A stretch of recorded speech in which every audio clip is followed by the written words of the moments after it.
And good afternoon, everyone out there. Hope everyone's having a great Saturday afternoon. Welcome to Native News Today. I'm your host, Jason Salzman, and let's get the ball rolling on episode 99. First, this week, we went and checked out a lawyer program going on in the Muskogee Creek Nation where basically free legal services are offered to Muskogee Creek Nation citizens. We'll let them tell you all about that. First off, with our first story here. Secondly, we visited the Jack Brown Center in Tahlequah, there on the campus of Sequoia High School. It's a treatment center for Native American teens with chemical dependency issues, and great to be there for their open house. And last, we got a chance to visit with some guys coming through on the longest walk, commemorating the Sacred Run back 30 years ago to bring Native American issues to the forefront in this country with the American Indian movement. All that and more on this week's episode of Native News Today. Stay right there. We'll be right back after this break. Here we are in Club Trifecta, and it looks like there's dance-off going on.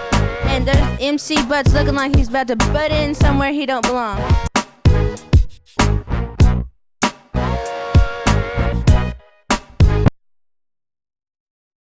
It looks like MC Butts has got beat down, and I knew there was something smelly about this dance-off competition, and it was MC Butts. Now Club Trifecta is a great place to be healthy and get your groove on. Hey, this is Toby Keith, and I watch Native News Today. For everyone out there that knows how expensive and costly it can be for legal service fees, we got a solution for you. The Muskogee Creek Nation is offering free legal services to its citizens through a brand new program. Well, today we're having an open house for the Muskogee Creek Nation Citizen Legal Service Program, and this is a program that is funded by the Muskogee Creek Nation, but we're the independent contractor for the services, and that's my firm, Glendenning, McKenna, Prescott, and Robertson. And so in coordination with the nation, we're bringing the services to the citizens.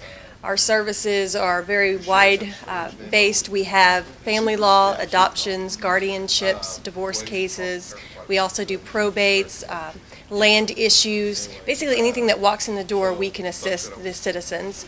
Eligibility for our services, there is no financial background that we do or any other background that we do for our citizens. Basically, you bring in your CDIB or your citizenship card and you're eligible for services. It's a premier legal program. Most nations do not offer this for their citizens, and I would say maybe one that I know of, possibly in the southwestern states, that provide services to their citizens. Not only is there indigent defense counsel for our nation, excuse me, but we also provide it for divorce cases, which you're not entitled to any kind of court-appointed counsel if it's a divorce or a civil matter. We are here for the citizens to provide that service to them, so it's one that's not really matched by any other tribe. We are a premier program. Our service area covers the United States. We do not limit where you live to how we grant services to you. So we have 2 offices in Oklahoma that will serve the citizens, one in Tulsa, and that location is 10108 East 79th Street in Tulsa. That's right next to the Cancer Treatment Center off 169 Highway, and that office number is 494-7037. For the Altmalgi location, of course, we're here at the McCullough Building on the corner of 5th and Grand, and you can reach us at 756-1112. I'm Shannon Prescott. I'm the managing attorney for the firm here in Altmalgi, and then we have a full staff in Tulsa that will assist you. Matt Hall is one of our attorneys. He's back and forth between Altmalgi and Tulsa, just depending on the need of our clients. I also have Beth Franklin, who is our intake specialist. She's the person when you call in, she'll take your basic information and hook you up with the lawyers and an appointment. We don't have a waiting list, so that's another important factor. Before, the clinic had a long wait list. You might have a week to come into an appointment, but that's with any professional office.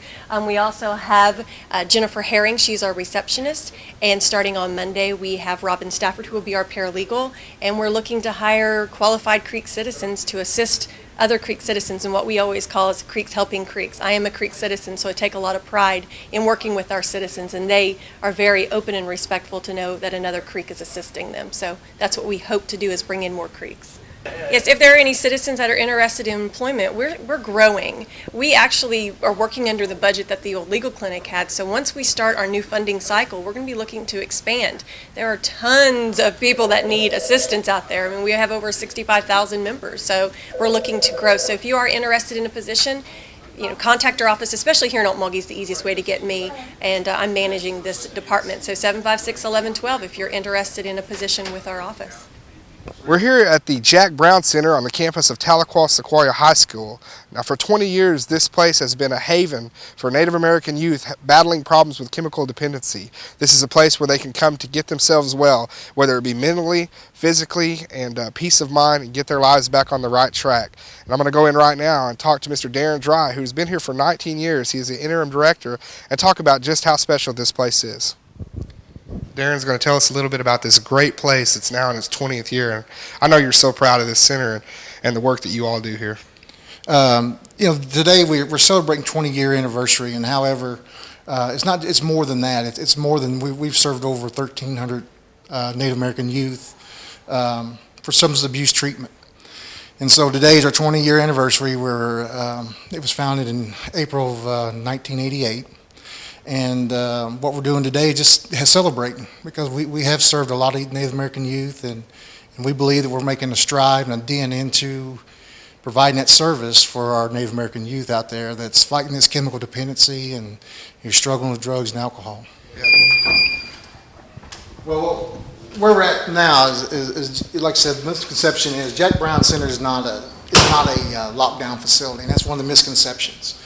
We're creating an environment where it's healthy, it's safe, as well as they can be here for treatment and feel that they have some input and success in their environment. The male unit here houses 5 bedrooms with a capacity of 10 male clients. They maintenance their own cleaning areas, their units, their rooms, the rooms itself.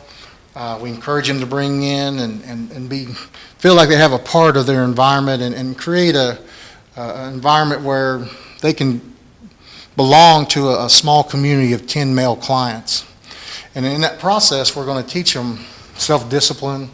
We're going to teach them some living skills, basically the basic needs. A lot of time our youth, when they get in trouble with chemical dependency and have problem areas, they don't know how to do the basic things we take for granted. They don't know how to do laundry. They're struggling with cleaning the rooms and making beds and things in that nature. This is not just a place to come and get well. They also get educated. I mean, we're standing in a classroom right now, and we have a teacher over here. This is a place where they can learn also as well as get healthy.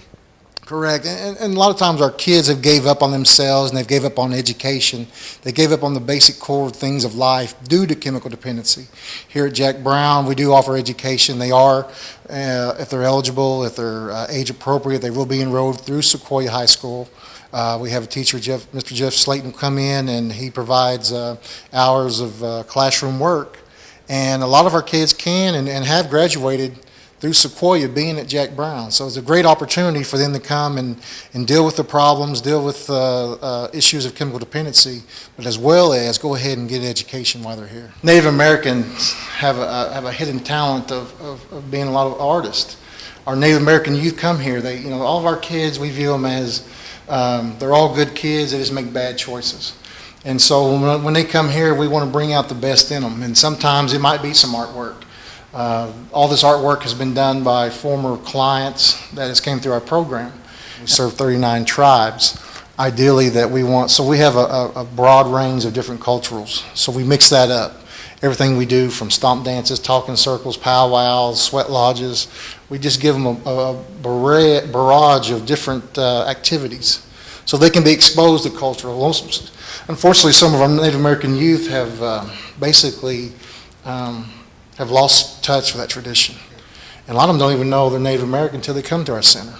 And the reason they know that is because they have to be from the federally recognized tribes it's one of the criteria to be here at the center.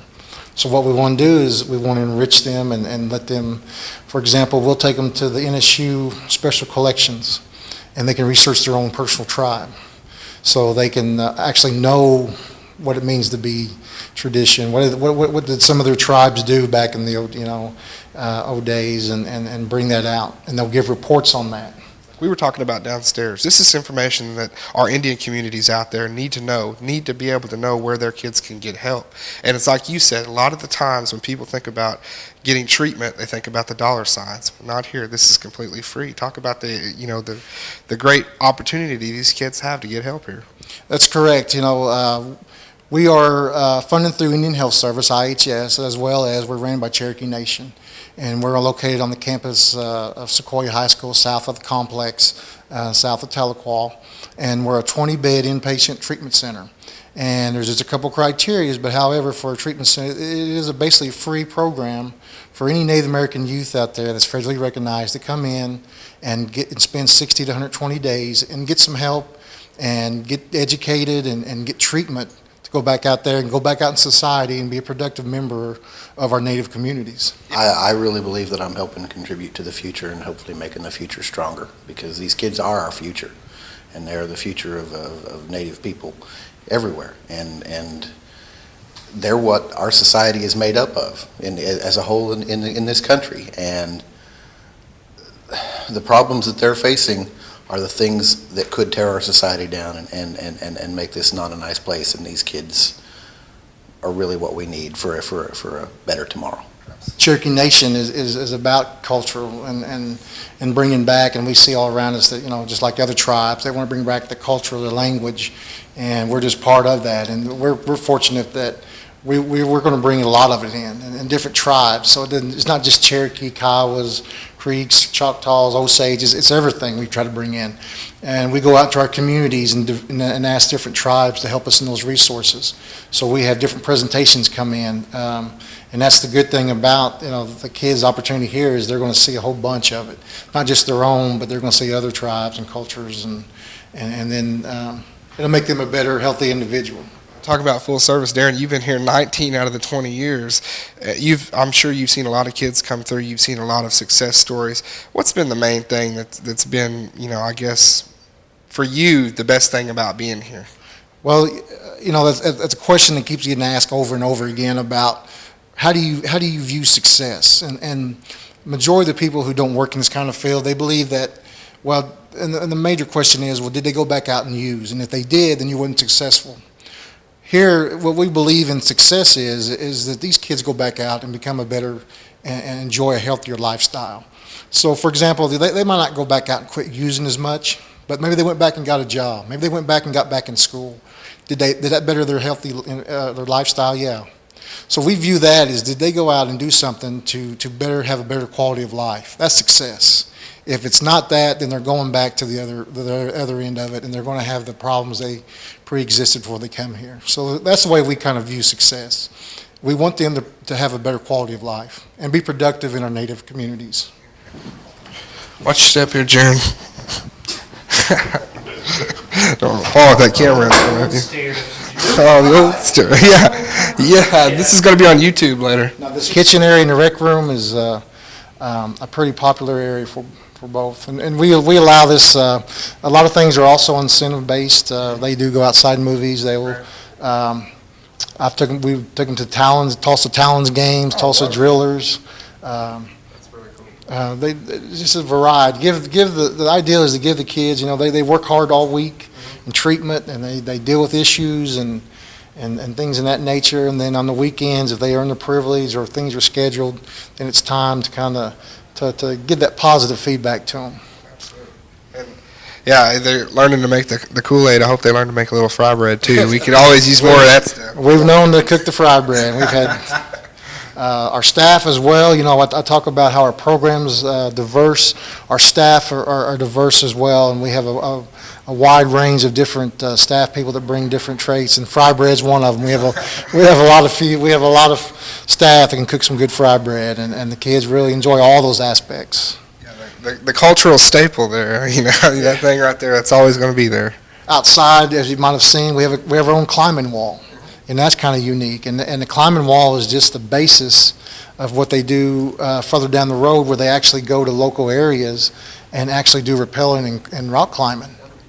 And that's the trust and discipline we're teaching these kids, is that, we'll start out here, but you got to earn it and learn how to cooperate with each other, and then we'll take you to a 200-foot cliff and rappel and rock climb. We take them all over the state to go spelunking or caving, and they enjoy that. So our whole purpose is not just come bombard them full of a bunch of treatment, which they do need that, but also is the thing about Jack Brown is a mixture of everything. And on top of that, they enjoy, before long, that they're getting their treatment, but also they're enjoying their stay as well, and that's going to help their recovery when they leave us. It's a total package here. Total package. You got to talk a little bit about the health center, I guess you got here, and you guys can get fit and healthy here. One of the things, we're also promoting a healthy lifestyle as well, and so one thing we're proud of now is of corporation of the center and others. We now have an established a full-blown fitness center for our clients, and we're talking a magnitude of any, just equivalent to any small fitness center for our clients to do cardio, physical, free weights, and it's probably a 2,200 foot area that our clients have sole access to, and that's part of recovery is that health and getting them back to physically being fit, not just mentally but physically, and we're real proud of that. Before we go, we want to give you a chance to let everybody out there know how they can contact the Jack Brown Center if they need to get help, or anybody that they know, family members, loved ones that need to help, how they get a hold of you guys. Okay, like I said, we are ran by Cherokee Nation, and Cherokee Nation, we are on their website. If you click on the Cherokee Nation website, go under Health Services, Jack Brown Center will be there, or you can call us at 918-453-5501. Our staff will be great to get the information to you, get a packet out to you, and make sure you have all the needs if you're interested in getting an individual in here. We go a lot of different places and see a lot of people, but I tell you what, it's when we go places like we do today, it really makes this job worthwhile to see great people doing wonderful things for our youth. So you guys keep up the good work, and Darren, I want to thank you for taking time out of your busy schedule to talk with us. Thank you. Okay, this next story will be focusing on a very important issue we got going on. It's the 30-year commemorative of the Sacred Run that went on back in the day in 1978 with Russell Means, Dennis Banks, and the American Indian Movement. Well, now it's the longest walk. They're going from San Francisco all the way to Washington, D.C. in a 5-month span. It's spanning 11 states, and I'll let these gentlemen tell you all about this wonderful commemorative walk. I first came through here in 2006 on the Sacred Run, which was the journey from San Francisco to Washington, D.C. We had runners, and we did this. We covered around 200 miles a day, and we covered the distance, the 4,400 miles, in 71 days, ending April 22nd, Earth Day, in Washington, D.C. It's there where I made the commitment to come on the 30-year anniversary of the longest walk, and I came out and I said that I would do whatever was needed to help get this thing going and carry the message that all life is sacred and we need to pay attention to the environment, native issues, not only that, but issues of health and welfare of all people, all kinds, all nations, all people. We invite people to come and walk with us, to get started, get a jump start on this, to help fight heart disease and diabetes and get healthy, and you walk a little bit, well, maybe that'll inspire you and save your lives and be able to sit here and help your grandchildren, your nephews, your nieces. And that's one of the things that I'm walking for, is so that the children of the world can have some of the opportunities, have the clean water, have the beaches to go to, breathe the clean air. We come across a lot of indigenous nations down in the Grand Canyon, Arizona, and we see some of the things that are dwelling there. Some of the drug abuse, some of the neglected families and stuff, and we try to bring them hope. We walk for our elders, the elders that wish that they could be part of this, and to listen to their heartaches and their wishes and things, and we try to carry those messages on to other people. And not only do I do this, but we all do this, because all life is sacred, and we do this in a manner of health, unity, and harmony. So I come to represent the indigenous people of not only of my ancestry, but that of the world. Because regardless of the languages we speak, the color of our skin, the shape of our eyes, we're all facing the same issues. All the issues that Larry has shared with you, it's something that is very dear, and we feel deeply within our hearts. And we really want to make sure that the representative of this country at the state and federal level understand what we as the caretakers of the Americas are trying to convey to them, and that's, and it's just, we see that daily in the environment of, the contaminants of the water, the color of the air, that the air now has a color to it, that so many of our languages, our cultures are just dying off because,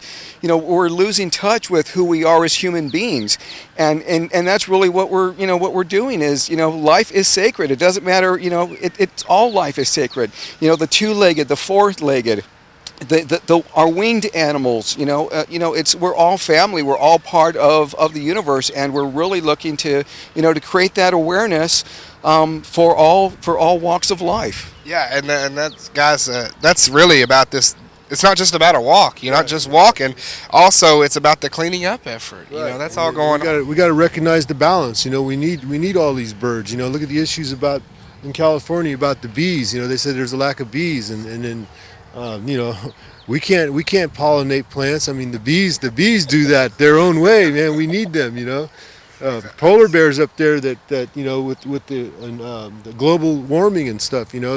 They can't swim. They can't be in the water that long, and there's no more ice. I mean, for them to land on, to be on. Absolutely, and as Native people, this is all we have here, right. And this nature, and it's been given it to us by the Great Spirit and the Creator to take care of it. Right. And really, don't you guys see it as a burden for us here now to take care of it like this? I feel very blessed that I'm here in human form to take care of it and to do what I can, to communicate to others, that we need to take care of it because, this is a very unique experience, this life that we're living.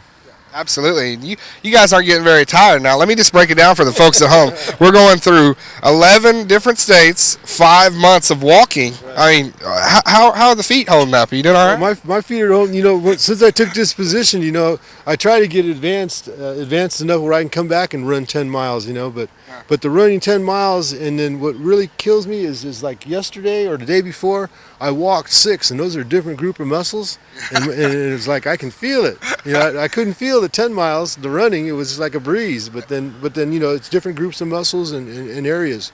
And like I said, I committed myself, and I was asked to do this forward advanced stuff, and I just jumped in it, and that's what I do. And if I can get in some miles in there, then I'll do that. During the Sacred Run, I carried the staff all the way across. Awesome. And I did a lot of running and did a lot of flagging, road work, because we have issues about safety. We want to make sure, and that's one of the things that I started out with too, was the safety of the walkers and the runners.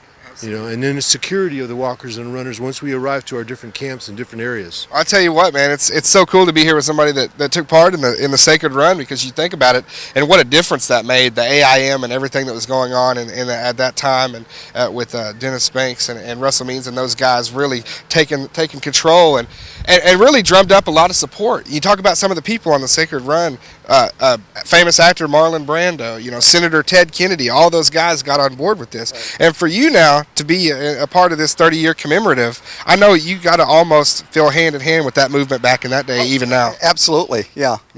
Absolutely. Yeah, and I want to go back to what you had talked about with the walking. I mean, so just to put it in perspective, it's 5 months. We're covering 4,400 miles. So we're averaging 60 to 80 miles a day. So our walkers walk 16 miles, and whatever that difference is in mileage, our runners run those miles, so that we are literally covering every step of those miles by foot. The part of the reception that we've had with the tribes and nations, that they will also contribute spirit runners. So to help us, because there's days that we cover some heavy miles. One day we covered 130 miles. And it's with the support of all the local tribes and nations that we're able to accomplish this. So for us, the southern route is what we're representing here. We're covering 4,400 miles. There's also what's known as the northern route that's being led by Jimbo Simmons. They're covering 3,800 miles. So total miles when we get done, in July 11th, it's going to be over 8,000 miles between the two groups. Absolutely, all the way to the capital there, Washington, D.C. Right. Now, guys, if somebody out there is watching this and they want to jump on board with the longest walk, get involved, even help out and make a donation, or get involved, like you said, being a spirit walker, or the tribes that want to provide transportation, anything like that, how can they do that? Well, they can look on our website, and it's a Sacred Longest Walk 2.org and look on that, and we have PayPal, and they can join up with us. We always need water, we always need food donations. When we make our stops, people, the public has come out and provided potluck dinners for us and things like that. Help us with our vehicle issues. We might need some minor repair work done. I know that the when we were in Amarillo, the Kawadi Indian Museum there, they let us stay in the museum, and then one day it was raining, and the walkers were out there in it, and it had dried up, and then they got dry, and then we went out there and picked them up in a nice tour bus. And when we go back to talking about the runners, we have I can't help but not mention Kid Valance.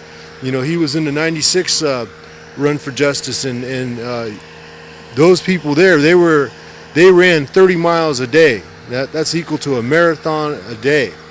And he's with us now, and I think now he's ran just about as many miles as the walkers have walked.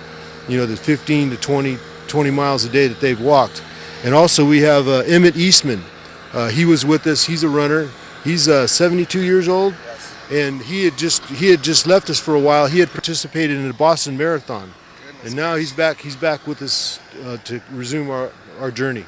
Wow, makes me feel a little bit ashamed that a guy at that age is doing something I could never even think of. Emmett has ran all around the world. He went in Europe and Japan, and he's pretty well known, pretty famous. Yeah, that guy even surpassed old Bill Mills in the running category. Well, he knows Billy too. Oh, awesome. Well, hey guys, I don't want to keep y'all any longer because I know we're busy getting on the walk and everything like that, but I just can't say how much we thank you for stopping by and visiting with us just for a little bit, letting us get the word out on the longest walk and everything, and the great work that you guys are doing here. And want to say Mado to you guys for that, and just give you the I guess the spirit to keep on going and doing a great job, and we'll keep them advised right here about the great things you guys are doing. Thank you very much. Thank you so much. Oho. Okay, that's going to put a bow tie on this thing for this week. We want to thank everybody out there for watching us, and hope you enjoyed the stories from the Jack Brown Center and from the Legal Service Program at the Muskogee Creek Nation, as well as the two gentlemen coming through on the longest walk here and making a stop in Oklahoma. We were glad to be all those places and speak with all those great people doing wonderful things in the Indian country, just as we do every week right here on Native News Today. And we've been doing it for a while now, and next week will be our 100th episode. We're very excited about it here, and we remember 50, and that wasn't that doesn't seem like it was that long ago, but now we're at 100, and very excited to be at 100, and it just means a little bit of longevity, and we've been able to be here every single week and without interruption, and we've had floods, we've had ice storms, we've had every single thing imaginable that would try and halt a production, but we've been right here. So we'll be right back next week, same time, same place, with number 100. I'm Jason Salzman. For all the good people here at Native News Today, have a great week.